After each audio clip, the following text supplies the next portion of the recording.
I'm Tom. And we are VIMTV, Velocities in Music, the best kept secret in music reviews. I like festivals, Tom. Oh yeah. After going to 8035, I feel like festivals were fun, and they're something that we should just do all the time. Yeah. The quintessential, festival band is some sort of artist who can put on a good show, really get the crowd involved, maybe, have some sort of like theatrics or something. I mean, David Byrne and St. Vincent definitely have that.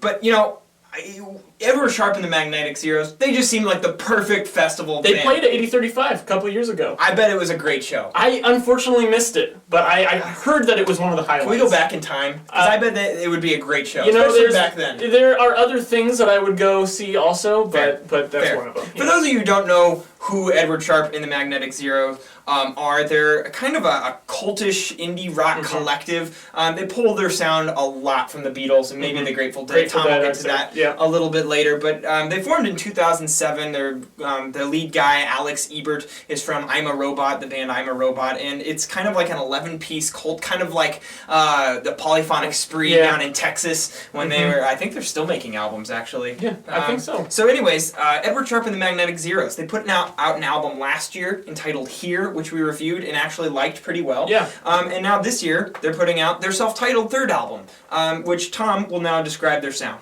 Well, you did a good job setting it up there with that kind of like cultist type vibe. I would almost throw like hippie commune in there. I think hippie commune is the way to go. Okay, awesome. I'm glad you're on board with me on that one because it's their sound. They just sound like they're having a good time on a record. It just sounds like they took 11 people out of a Woodstock crowd and put them on a side stage. It's true. And started banging some drums and singing. And then the crowd just grows and grows and grows. Yeah, exactly. So you have just very, I don't want to say lo-fi production, but it's produced a sound, captured kind of that 60s, 70s, very, very raw sound, and it's meant to really bring out the emotion and that raw quality behind the songwriting. Like grass-fed guitar. There's a good way to put it. Grass-fed guitar. We're full of great terms today. There we go. All right, we're on fire. Copyright these. We're on fire. All right. So anyway, coming out of their second album Here, which, as Jake said, we both really liked that one. This is very, very different. Yeah. Here was a short album. It was 8 tracks. Yeah, and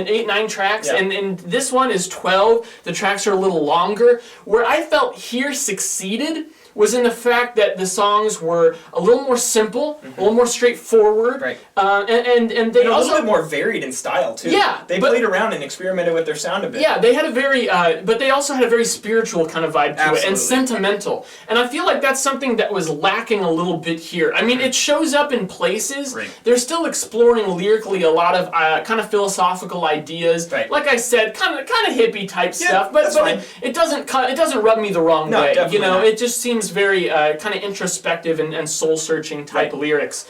But really, I just feel it's mostly in the presentation. It doesn't really come through to me in a way that I feel is very relatable. I don't know if you would agree on that. Yeah, I just felt like there were some things that they could do to make this a little bit more powerful, maybe a little bit more efficient even. I think that this album goes a little long where there are some weak spots, and in particular, I found that I liked the last half of the album a lot better. Yeah. I did have one track pick from the first half, and that was the first song, Better Days. I thought that was a pretty good song, like good opener. Typical Edward Sharpe. Yeah. The track 2, Let's Get High, which is actually a 6.5-minute track. I actually felt that track was pretty progressive as far as their sound's concerned, and I felt like the vocals in that song were just so damn catchy. Typically songs about just getting high, I'm not always the biggest on because there's so many of them. There's a little more to it than that. There is, absolutely. That's a great point. There's a lot more to it than just that, and the vocals are great. And then the song does a big shift about a little over halfway through. I feel like the whole song was just a very progressive song, a good step for Edward Sharpe and the Magnetic Zeros. After that, though, I feel like the album just sags for a decent amount of this rather long album, and then it kind of picks up again towards the end. And to be quite honest, I mean, any album personally, I feel like this kind of feels like a compilation. Like, I don't feel like these songs are really themed or related at all. I'm not saying that songs need to be themed or related for it to be a good album, but generally you want to have a collection of tracks work with one another to make a cohesive fluid listen, and I don't feel like they accomplished that on this third album of theirs. And the other thing is just there's just a general disparity in quality in some of these tracks. Some of these tracks I would put as like some of Edward Sharpe's best, and some of them there's some of their worst songs. I mean, I just don't feel like the consistency was good enough for what this band, the precedent that this band has set.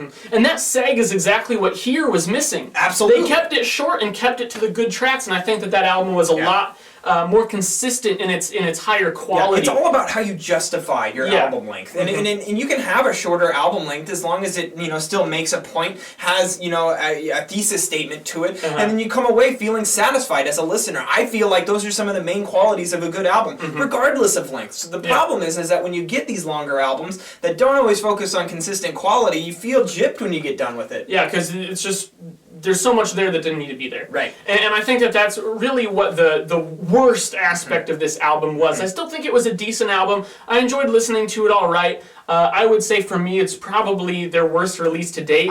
Sorry to be harsh there, but it was still pretty good. There were a lot of good aspects. It's interesting to see them moving their sound in a different direction because it doesn't have quite as much sentimentality. It has a little more intensity and kind of crazed vocals, which I thought was an interesting move. Yeah, the band actually said that this is their most raw album yet. Yeah. It's definitely has that a little bit more intensity, especially in the vocals. But I don't think that it was accompanied with polish and focus. And I feel like that's something that this band needs at times. I feel like if they were to, really focus on honing in that songwriting and focusing on just creating these great, well-crafted songs, like I feel they did on here, they could really have a just killer album. This, unfortunately, isn't it. However, I do want to point out that track 11, Remember to Remember, is going to be one of my favorite songs of the year. The female vocals on that track are just out of this world. The songwriting is great. I've been listening to that track for it's played on the local college radio station that Tom used to work at, 88.5, and I listened to that song there, and I've listened to it elsewhere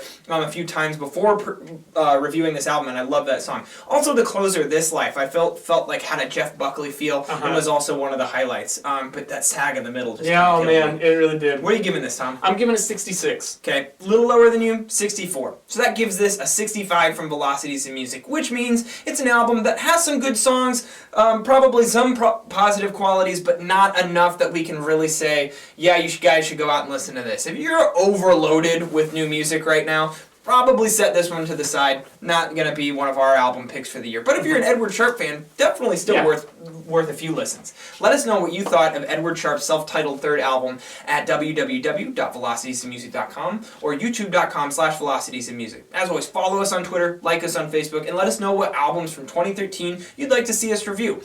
August is actually a particularly slow month for releases. So if you guys have good albums that you think that our perspective would be fun to hear, we'd love to hear them right now. We'll put it on our backlog and bump those up in the list. So get to telling us what you're listening to. I'm Jake. I'm Tom. And we are VIMTV, moving music critique forward. If I were free, I'd be the you that crossed the eye to simply be minding our